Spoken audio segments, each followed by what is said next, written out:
So the great way to explain this I like to use is as a coffee lover that I am, from the bean to the barista. So those of you who run coffee shops here in town, this might be an interesting thing for you. The progression of economic value through coffee beans. So if you look at this chart I'm going to put up here, if you look at the left, this is competitive position, down the bottom is price, and then the needs of the customer. So if we look at being totally undifferentiated in the market and irrelevant to our customers, you are a commodity. Right? And then as we progress up that, we want to be at a place where we're totally relevant to our customers, differentiated in the marketplace, and where we can charge a premium. So when you look at, extracting commodities. So coffee beans are actually a commodity. The market says this is what a pound or a bag of coffee beans is worth today. A pound of coffee beans, this is what it's worth. And actually I think it's about, I put the numbers down there, about $7 a kilo current rates for a pound of coffee or a kilo of coffee. So, you know, it's great, I've got this bag of coffee, but what do I want? I want a cup of coffee, right? So a bag of beans is no good to me. So then someone comes along and says, you know what? I'm going to make goods with that. I'm going to grind them up, put them in a bag, and put some fancy labeling on them, and now you can buy them in a nice fancy bag instead of this big Haitian bag of beans. We've got this nice packaging and everything like that. We've made goods now. And buy them, and it's like $16 a kilo, which you can get about 144 shots of coffee out of. So that 7-kilo bag is now worth $16 a kilo. And then someone comes, yeah, but still I want my cup of coffee. And then we come along and says, well, you know what, I'm going to take that coffee beans and I'm going to take it, I'm going to put it in a little filter system or a machine that goes like they do here in Canada. We just filter our coffee straight through a little percolator. We like it fast. But they deliver a service, going to put it in a cup, going to give it to you. And that's great. Now, out of that 144 shots, depending if you're in Canada, it's $1.50 for a cup of coffee.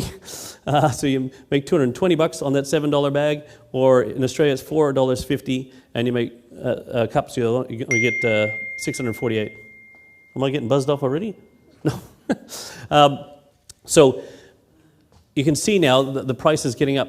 So right now, for deliver a service, if you go to Tim Hortons in Canada, a very famous Canadian coffee shop, you just get a quick cup poured through, how you like it, straight away. We'll wait in a queue for 10 minutes in the middle of winter in a drive-through to pick up a $1.50 cup of coffee, and someone's delivered a service. Now we're a little bit more competitive, there's a bit more price in it, and it's more relevant to the needs of the customer.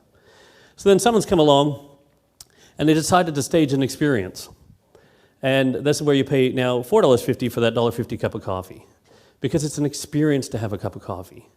Now, I know there's some phenomenal coffee shops here in town, and they're all staging great experiences for us when we go in there. I'm not going to single any of them out, so I'll pick an outside of Australia chain, which is where I had my very first real coffee experience, which was Starbucks. Has anyone ever been to a Starbucks? Okay, amazing experience. So whilst I was born in Canada, Starbucks didn't exist there at the time. Then I moved back to Australia, and I grew up here on Moccona instant coffee and things like that. And then I went back to Canada, and all of a sudden there's this thing called Starbucks. It was amazing. Actually, did anyone know how Starbucks started? They were actually a coffee machine company. And then the owner went to a convention in Italy, and they set a little barista camp, little coffee shop, and then they realized the magic of the barista, which we'll talk about in a moment. But they were actually a coffee machine company. But anyway, so went to my first Starbucks right back in Canada. My buddy Don, very one of these cafe latte, double twist, lemon, tezo chai, light foam, double pump. And I'm like, do they serve coffee here? And he's like, yeah, just order what you want. I'm like, I just want, I drink my coffee black, right? So just beans and water. I said, I just want a black coffee. Oh, you can't say that here. And my friend's Antiguan, so he's like, Dave, you can't call it that. I'm like, well, how do I get a cup of coffee with just beans and water? Just, that's all I want. And he's like, the lady, look, my friend here would like a coffee with just beans and water. And she said, oh, you might want an Americano. And I'm like, is that a black coffee? And it's just beans and water. I'm like, okay, so I'll have an Americano, please. And they said, well, what size would you like? And I said, I don't know, regular, medium? Like, we don't do that here. I'm like, okay, so what do you got? Well, we've got Venti Grande and some other. And I'm like, I want one about that big. Oh, you want a Grande. I said, I'll have an Americano Grande, please. While my buddy's ordering his Tezo Chai double pump, light on the foam, half soy cream, something. And so it's a wonderful experience to go there and order a coffee. I'm like, this is the coolest thing ever. I just want a cup of coffee. Can I just have it in a cup with some beans and water filtered through and hot? But they've just found a way to stage an experience, to make buying a cup of coffee an experience. So that's why you paid $4.50. for a cup that actually we pay in Canada like $1.50 for, but you didn't get that experience there, and now you do with Starbucks. And a lot of, obviously, organizations here, coffee shops here in the Midwest or around Australia are now making sure that they stage an experience. Sometimes we don't even really go to the coffee shop for the coffee, right? We just actually have a coffee while we're there, but we're doing other things because it's an experience. I guess, so now they're starting to charge a little bit more. They're more relevant to the needs of the customer. You have a far more competitive position, and you can start dictating your own price. So this is what, I guess if you think of Starbucks, they've created a third place, a place that's not work, a place that's not home, where you can go and be who you want. And so the customers come for a place of refuge. And that's what they created. And while you're there, hey, guess what? You can buy an Americano Grande.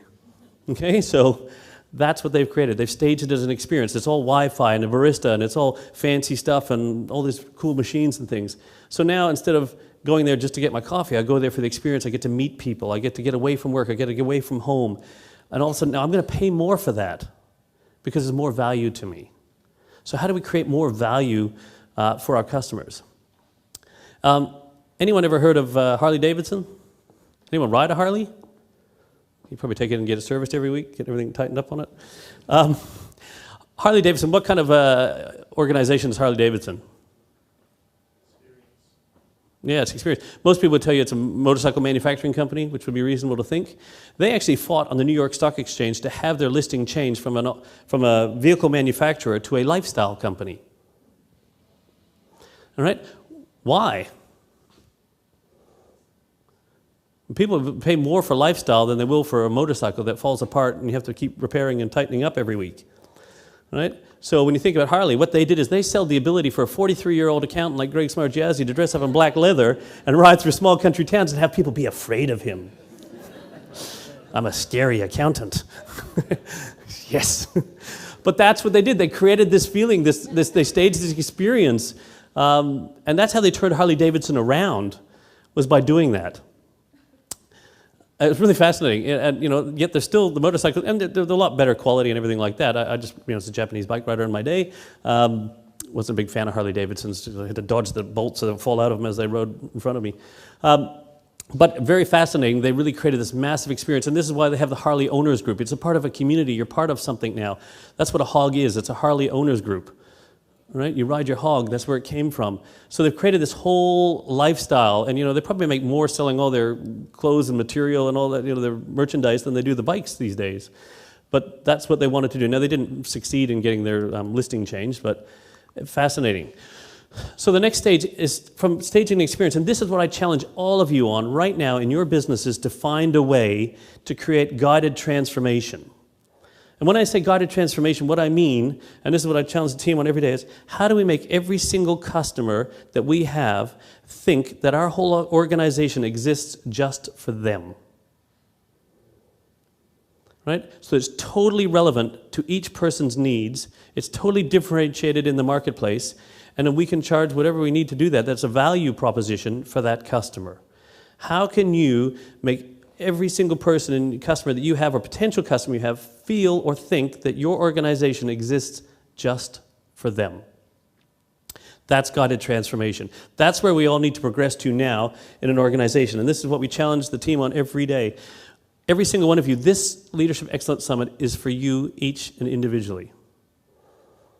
That's why we put this on, for each one of you. And you know what each of you are going to get out of this summit? Whatever the hell you choose to get out of this summit. It's totally up to you. What you want to take away, you will take away from it.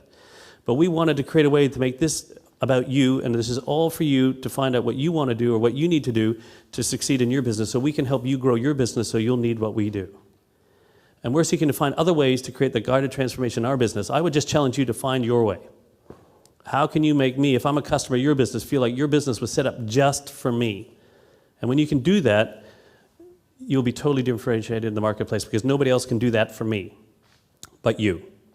And that's the person that I want to deal with. When I walk in, they say, Dave, this is all yours, come on in. And I'm like, yes. All right? So that's how we do it. That's what we need to create in our businesses.